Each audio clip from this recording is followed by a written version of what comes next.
Please welcome Nick Saban. Hey, this is Matt Scalici here with John Talty. We're at the Regions Tradition at Greystone here in Birmingham. And John, we're here mostly to hear from Nick Saban, who is speaking to the media in public for the first time really since all of this happened with Cam Robinson and Hootie Jones being arrested. What do we know about the story right now? Where do things sit with this story as it is right now? Yeah, I think we're still trying to figure out a lot of information. It seems like that's kind of what Alabama's going through right now too, is they're still trying to gather information. We had the initial charges, came out on Tuesday. We've gathered a little bit of information since then, but we still don't really know, kind of where things are going to go legally with that, whether they're going to enter pleas or just try to fight it in court, and then in turn where that kind of means internally for Alabama about punishments and things like that. So I think it's still kind of in the early gathering stage. We're still trying to figure out more information, and I think Nick Saban wasn't exactly thrilled to talk about it today. Not a shock there, but give a little bit of information. I think we're still just trying to figure out what it's all going to mean. And Saban said, really, he's not going to tell us anything new until he's ready to. And he talked a lot about the timeline. He doesn't really want the information to come out before he feels like putting it out. But what is kind of the next step for this story in your mind? What can we kind of expect to hear about next? Yeah, I think the biggest thing is going to be the legal stuff. So I think, right now,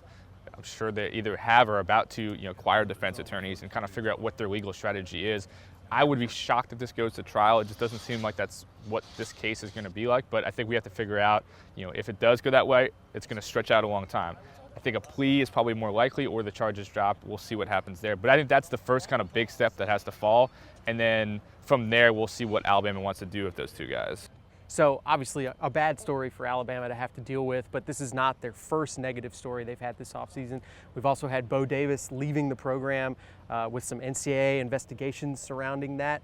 And they also just basically a week ago had Charles Baldwin, another five-star offensive tackle, leave the program due to a team rules violation. So, a rough offseason so far for Alabama. How do you feel like they've dealt with this so far, and has all of this affected the perception of the program from a national perspective, do you think? I don't think it has too much. I think that they've kind of I think they were lucky, especially with the Bo Davis stuff, that the Laramie Tunsil stuff happened that same day. And that basically kind of covered a lot of it. There were some stories, but that would have been, I think, a much bigger story if the Tunsil stuff didn't happen. Charles Baldwin, I think, made a ripple for us, but nationally I feel like it really didn't. People didn't really know him. I think this Cam Robinson stuff is going to have legs for a while. But I think if it comes out that, for instance, if the charges prove to be accurate and Nick doesn't hand down a pretty heavy punishment, you're going to see a pretty negative PR backlash to that. But right now, I think it's made a dent maybe. You could say it's been a bad couple months, which it kind of has been, but I don't think it's hurt them too bad perception-wise, especially nationally. All right, well, you can stay up to date on the story by visiting AL.com/Alabama football.